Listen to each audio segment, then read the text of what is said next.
Você sabe quem eram os Edomitas? Quero explicar para você. Bora lá.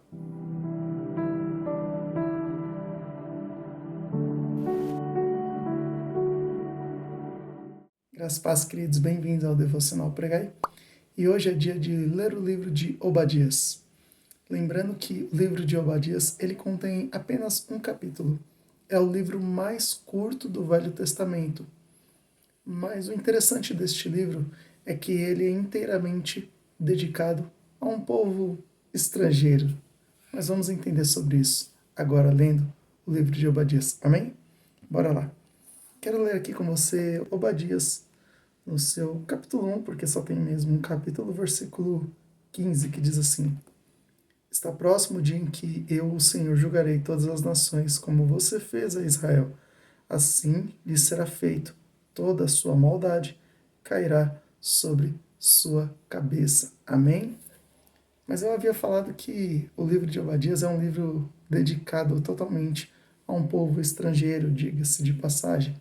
Mas vamos entender que este povo é um povo irmão ao povo de Israel. Como assim?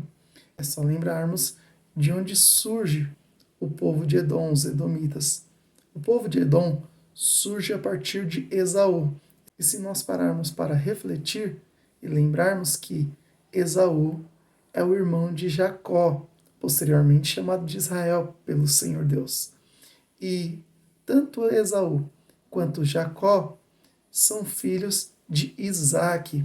E Isaac é filho de Abraão. Então, olha só, o patriarca do povo de Israel e o patriarca do povo de Edom, os Edomitas, é o próprio Abraão. Amém? Então, olha só o que está acontecendo aqui nesse contexto. O povo de Israel, o povo de Judá, é levado cativo pelos babilônios. E daí, o povo de Edom, eles estão alegres pelo que aconteceu à descendência de Jacó.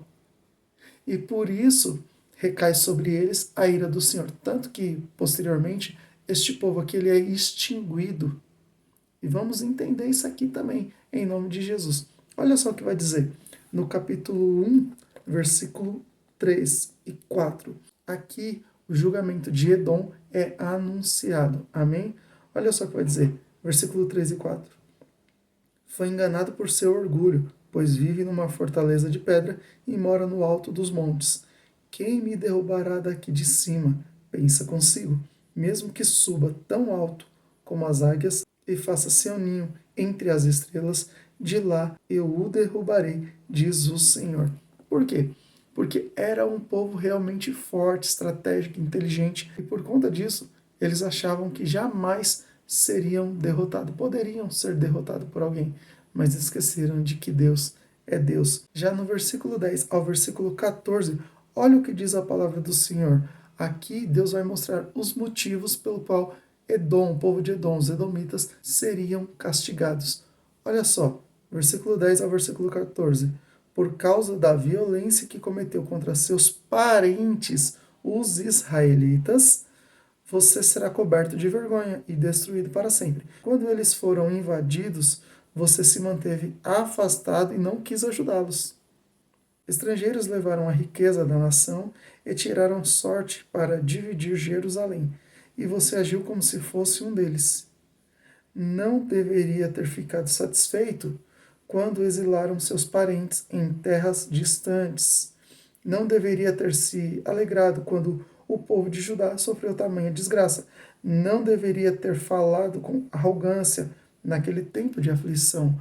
Não deveria ter saqueado a terra de Israel naquele dia de calamidade. Não deveria ter ficado satisfeito com sua destruição naquele dia de calamidade. Não deveria ter roubado a riqueza deles naquele dia de calamidade.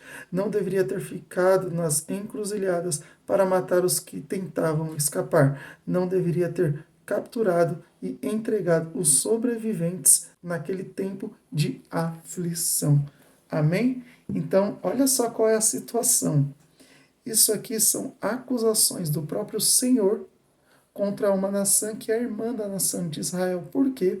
Porque descendiam, tinham como seu patriarca Abraão. Amém? Então, olha só, o povo de Israel que tentava fugir por conta do povo da Babilônia, que estavam invadindo Judá, invadindo Israel e levando cativo o povo, estes daí eram mortos ou até mesmo entregues. Os edomitas pegavam eles e entregavam para o povo da Babilônia, para que os seus irmãos fossem levados cativos. E se a gente parar para analisar isso daqui, olha só, Deus ele nunca quis apenas uma nação, um povo como seu povo, não. O plano de Deus foi ter toda a humanidade como ele sendo Deus de todos os povos. Mas aí os edomitas, eles não adoravam ao Senhor, pelo contrário, adoravam a outros deuses. É interessante que Esaú, quando ele vende a primogenitura depois, quando ele se dá conta daquilo que ele fez, ele tenta ter a primogenitura de volta, mas já era tarde. Ele já tinha vendido um direito que ele tinha perante o Senhor. E assim acontecem também nos dias de hoje.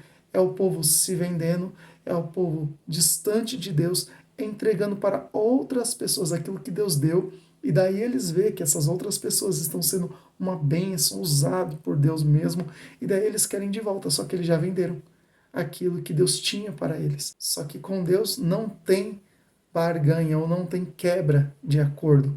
Uma vez que Esaú havia entregado para Jacó o direito da primogenitura, acabou. É por isso que Isaac, quando ele entende que ele tinha entregado para Jacó o direito da primogenitura, ele vai falar para Esaú que não adianta mais correr atrás, porque ele já tinha abençoado a Jacó, que posteriormente Deus troca o nome dele para Israel. Agora, olha só isso daqui, que interessante. Eu acabei de explicar que os edomitas é um povo irmão do povo de Israel e ainda assim eles tramaram contra o povo de Israel. Mas só que, olha que interessante, Deus exaltando o povo de Israel. Olha o último versículo deste livro. Diz assim, versículo 21, os que foram resgatados subirão ao monte Sião em Jerusalém para governar sobre os montes de Edom, e o reino será do Senhor. Este mesmo povo de Israel, de Judá, que estavam cativos, mas a promessa do Senhor é que eles regressariam, eles seriam resgatados pelo Senhor para voltar para a sua terra, ou seja, voltariam para Judá. E voltando para Judá, eles reinariam tanto em Judá, mas também sobre os montes de Edom. Aquilo que era daquele irmão que os maltratou, passariam também a ser do povo de Deus. Amém? Que Deus te abençoe e fique na paz do Senhor Jesus.